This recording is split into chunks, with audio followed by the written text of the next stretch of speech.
ഒരു മനുഷ്യർക്ക് സാക്ഷി പറയാൻ, ഒരു മനുഷ്യന്റെ പ്രവർത്തനങ്ങൾക്ക് സാക്ഷി പറയാൻ 7 കാര്യങ്ങളുണ്ട്. എന്റെ പ്രിയപ്പെട്ട സഹോദര, നമ്മുടെ ജീവിതത്തിൽ നാം എപ്പോഴും ചിന്തിക്കേണ്ട ഒന്നാണ്. ഒന്ന് അൽ മക്കാൻ, നമ്മുടെ വസിക്കുന്ന വീടിന്റെ 4 ചുമരുകൾ, നാം താമസിക്കുന്ന വീടിന്റെ ഉമ്മറപ്പടി, നാം താമസിക്കുന്ന വീടിന്റെ ഫ്ലോറ്, നാം ഈ ഇരിക്കുന്ന നമ്മുടെ മുമ്പിലുള്ള മണൽത്തരി, നമ്മുടെ മുമ്പിലുള്ള ഈ തൂൺ നമുക്ക് സാക്ഷി പറയും. ഖുർആൻ പറയുന്നു, യൗമഇദിൻ തുഹദ്ദിസു അഖ്ബാറഹാ, വർത്തമാനം പറയുന്ന ഭൂമി അതിന്റെ വർത്തമാനം പറയുന്ന ദിവസം. ബഹുമാനപ്പെട്ട അബൂ സഈദ് അൽ ഖുദരി റളിയല്ലാഹു അൻഹുവിനോട് പറഞ്ഞില്ലേ, വിജനമായ പ്രദേശത്ത് നിസ്കരിക്കാൻ വേണ്ടി ഒരുങ്ങുമ്പോ വാങ്ക് വിളിക്കുമ്പോ ഉച്ചത്തിൽ വാങ്ക് വിളിച്ചോ. എന്തിനാണ് നബിയെ? ആ വാങ്ക് വിളിക്കുന്ന മരമാകട്ടെ കല്ലാകട്ടെ ഏതുണ്ടെങ്കിലും നിങ്ങൾക്ക് സാക്ഷി പറയുമെന്ന്, നിങ്ങൾക്ക് വേണ്ടി അനുകൂലമായി സാക്ഷി പറയുമെന്ന് ഹബീബ് മുഹമ്മദ് മുസ്തഫ സല്ലല്ലാഹു അലൈഹി വസല്ലമ തങ്ങൾ അവിടുന്ന് പറഞ്ഞതായി കാണാം. ഇങ്ങനെ സാക്ഷി പറയും എന്നതാണ്. അപ്പൊ ഒന്ന് മക്കാൻ നമുക്ക് വേണ്ടി സാക്ഷി പറയാനുള്ളതാണ്. 2 സമാൻ, സമയം നമുക്ക് വേണ്ടി സാക്ഷി പറയും. സമയം റമദാനിൽ നമ്മൾ കേൾക്കാറുണ്ട്, അല്ലാഹുമ്മ ജഅൽ ഹാദ ശഹ്റ ശരീഫൽ അളീമ ഷാഹിദൻ ലനാ ലാ ഷാഹിദൻ അലൈനാ വജ്അൽഹു ഹുജ്ജതൻ ലനാ ലാ ഹുജ്ജതൻ അലൈനാ. സാക്ഷി പറയും. എന്താണ് സാക്ഷി പറയാ? സമയം നമുക്ക് വേണ്ടി സാക്ഷി പറയും. മക്കാൻ, സമാൻ, അർക്കാൻ, അവയവങ്ങൾ നമുക്ക് വേണ്ടി സാക്ഷി പറയും. ലേ അൽയൗമ നഖ്തിമു അലാ അഫ്വാഹിഹിം വതുകല്ലിമുനാ ഐദീഹിം വതശ്ഹദു അർജുലുഹും ബിമാ കാനൂ യക്സബൂൻ. കൈകാലുകൾ സാക്ഷി നിൽക്കുന്ന ദിവസം ഖുർആനാണ് ഓർമ്മപ്പെടുത്തുന്നത്. ലിസാൻ, നാവ് സാക്ഷി പറയും. അതല്ലേ യൗമ തശ്ഹദു അൽസിനതുഹും, ഖുർആനാ പറയുന്നത് നാവ് സാക്ഷി നിൽക്കുന്ന ഒരു ദിവസമുണ്ട് എന്ന്. അതുപോലെ ദീവാൻ, ഏടുകൾ സാക്ഷി പറയും. ഖുർആൻ സാക്ഷി പറയും. വൽ ഖുർആനു ഹുജ്ജത്തുൽ ലക ഔ ഹുജ്ജത്തുൻ അലൈക ഖാല റസൂലുള്ളാഹി, അല്ലാഹുവിന്റെ റസൂൽ പറയുന്നു, ഖുർആൻ സാക്ഷി പറയുന്നതാണ്.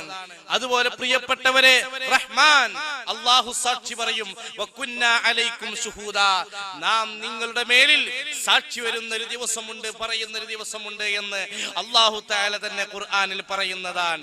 ഇങ്ങനെ 7 സാക്ഷികൾ ഉണ്ടെങ്കിൽ, അത് അനുകൂലമോ പ്രതികൂലമോ ആണെങ്കിൽ എല്ലാം അനുകൂലമായി സാക്ഷി നിൽക്കുന്നവരുടെ കൂട്ടത്തിൽ അല്ലാഹു നമ്മയൊക്കെ ഉൾപ്പെടുത്തി അനുഗ്രഹിക്കുമാറാവട്ടെ. ഏതായിരുന്നാലും അല്ലാഹുവിന്റെ റസൂൽ അവിടുന്ന് ഖുർആൻ കേട്ട് കരഞ്ഞു.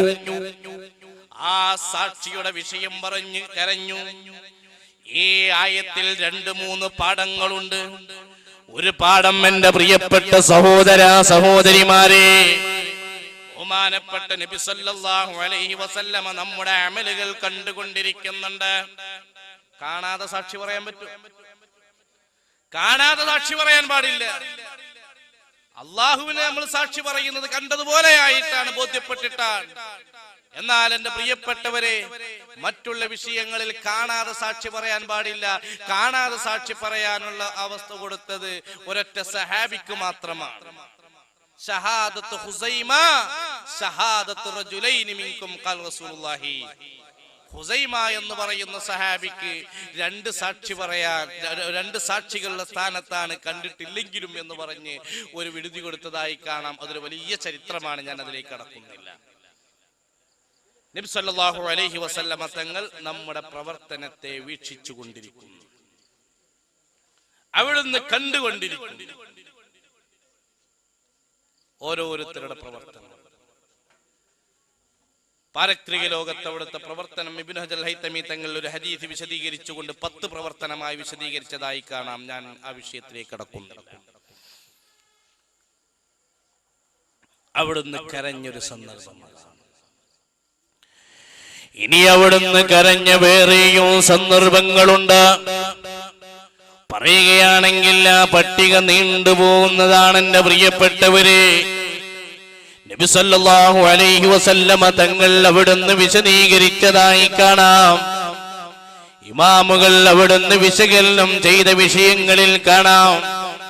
അല്ലാഹുവേ ആലോചിച്ച് കരയുന്നതിന്റെ ശ്രേഷ്ഠതകൾ ഒരുപാട്. ആ പറയുന്ന പ്രഖ്യാപനം അന്വർത്ഥമാക്കുകയും അതനുസരിച്ചുകൊണ്ട് ജീവിതത്തിൽ പിന്തുടരപ്പെടേണ്ട മാതൃകാ വ്യക്തിത്വമായി തീർന്നവരാണവർ. എന്റെ പ്രിയപ്പെട്ടവരെ, അവിടുന്ന് കരഞ്ഞ് ഒരൊറ്റ ഹദീസ് മാത്രം പറയട്ടെ. ഒരു ദിവസം മുആദ് ബിൻ ജബൽ റളിയല്ലാഹു അൻഹു നബി തങ്ങളോട് ചോദിച്ചു, നബിയേ, ഖുർആനിലെ ഒരായത്തിൽ എനിക്കൊരു സംശയമുണ്ട്. ഏതാണ് ആയത്ത്? യൗമ യുൻഫഖു ഫിസ്സൂരി ഫതഅ്തൂന അഫ്വാജാ. നാളെ സൂർ എന്ന കാഹളത്തിൽ ഇസ്രാഫീൽ അലൈഹിസ്സലാം ഓതുന്നൊരു ദിവസം, ഫ്ലാറ്റായി കിടക്കുന്ന പ്രദേശവും അവിടെ കാടില്ല, വളവില്ല, തിരിവില്ല, ഒടുവില്ല, മലയില്ല, കുന്നില്ല, കുണ്ടില്ല, കയറ്റമില്ല, ഇറക്കമില്ല, പരന്ന ഒരു മേഖലയിൽ ഇസ്രാഫീലിന്റെ ഊത്തം കൊണ്ടാകുമ്പോ ആളുകൾ വൈവിധ്യങ്ങളായ രൂപത്തിൽ വ്യത്യസ്തങ്ങളായ അവസ്ഥയിലാണ്. ആളുകൾ വ്യത്യസ്ത രൂപത്തിലാണ്. 10 ഗ്രൂപ്പുകളായിട്ടാണെന്ന് ശേഷമുള്ള വിശദീകരണത്തിൽ കാണാം. ഏതായിരുന്നാലും മുആദ് റളിയല്ലാഹു അൻഹു ചോദിച്ചു, നബിയേ, എന്താണ് ഗ്രൂപ്പായി കൊണ്ടാണ്, കൂട്ടം കൂട്ടമായിട്ടാണ്, പാർട്ടിയായിട്ടാണ് അവിടെ പരലോകത്ത് വരുന്നത് എന്താണെന്ന് ചോദിക്കുമ്പോ, ആയത്തിന്റെ താല്പര്യം എന്താണെന്ന് ചോദിക്കുമ്പോ, ബഹുമാനപ്പെട്ട നബി സല്ലല്ലാഹു അലൈഹി വസല്ലമ തങ്ങൾ അവിടുന്ന് പെട്ടെന്ന് പൊട്ടിക്കരയുന്നു. കുറച്ചു സമയം ഒന്നും മിണ്ടിയില്ല. എന്തേ കാരണം? കുറച്ചു കഴിഞ്ഞപ്പോ ആളുകളൊക്കെ പറഞ്ഞു, എന്തേ നബി തങ്ങളെ കരയിപ്പിച്ചോ? എന്താണ് സംഭവം? അല്ലാഹുവിന്റെ റസൂൽ കരച്ചിലടക്കി പറഞ്ഞു, യാ മുആദ്, ലഖദ് സഅൽത അൻ അംരിൻ അളീം. ചോദിച്ചതൊരു വലിയ വിഷയത്തെ കുറിച്ചാണ്. നാളെ പാരത്രിക ലോകത്ത് നല്ല ആളുകളെ വാഹനപ്പുറത്തിരുത്തി അർശിന്റെ തണലിലൂടെയോ സ്വർഗലോകത്തേക്ക് സിറാത്ത് പാലത്തിലൂടെ മിന്നൽ വേഗത്തിൽ വിട്ടുകിടത്തുമ്പോ നല്ല ആളുകൾ ഹബീബിന്റെ കയ്യിൽ നിന്ന് ഹൗദുൽ കൗസർ കുടിക്കുമ്പോ വലത് കയ്യിൽ കിതാബ് വാങ്ങി എൻജോയ്മെന്റിലാകുമ്പോ മീസാൻ എന്ന തുലാസിലേക്ക് നോക്കി സായൂജ്യമടയുമ്പോ വൈദങ്ങളുടെ കൂടെ പിറപ്പായ ആളുകൾ അതേ പാരത്രിക ലോകത്ത് കഷ്ടപ്പെടാൻ വിധിക്കപ്പെട്ട പാവങ്ങൾ, അപജയത്തിന്റെ ആഴിയിലേക്ക് ആണ്ടിറങ്ങുന്ന ആളുകൾ, അവര് 10 ഗ്രൂപ്പുകളാണ് കേട്ടോ. അതിൽ പന്നിയുടെ കോലത്തിലുള്ളവരുണ്ട്, അതിൽ പട്ടിയുടെ കോലത്തിലുള്ളവരുണ്ട്, അതിൽ കുരങ്ങിന്റെ രൂപത്തിലുള്ളവരുണ്ട്, അതിൽ നാക്കുകൾ മുറിക്കപ്പെട്ടവരുണ്ട്, അതിൽ ടാറിന്റെ കത്തുന്ന പാവാട ധരിപ്പിച്ചവരുണ്ട്, അതിൽ കുന്തത്തിന്റെ പേരിൽ നാട്ടപ്പെട്ടവരുണ്ട്, അതിൽ കൈകാലുകൾ മുറിക്കപ്പെട്ടവരുണ്ട്, അതിൽ ചുണ്ടുകൾ മുറിക്കപ്പെട്ടവരുണ്ട്, അതിൽ മുഖത്തിന്റെ മുമ്പിലൂടെ ഉരസുന്ന ആളുകളുണ്ട്. ഇങ്ങനെ പല രൂപങ്ങളിലുള്ള പല ആളുകളും അവിടെയുണ്ട്.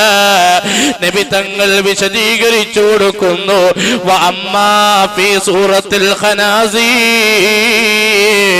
പന്നിയുടെ കോലത്തിലുള്ളവരാരാ? അവര് പന്നിയായി ജീവിച്ചവരാ. പന്നിയായി ജീവിച്ചവരാണ്. അല്ലാഹു കാത്തുരക്ഷിക്കട്ടെ. പന്നി എന്ന ജീവി വൃത്തികേട് ഇഷ്ടപ്പെടുന്ന ജീവിയാണ്.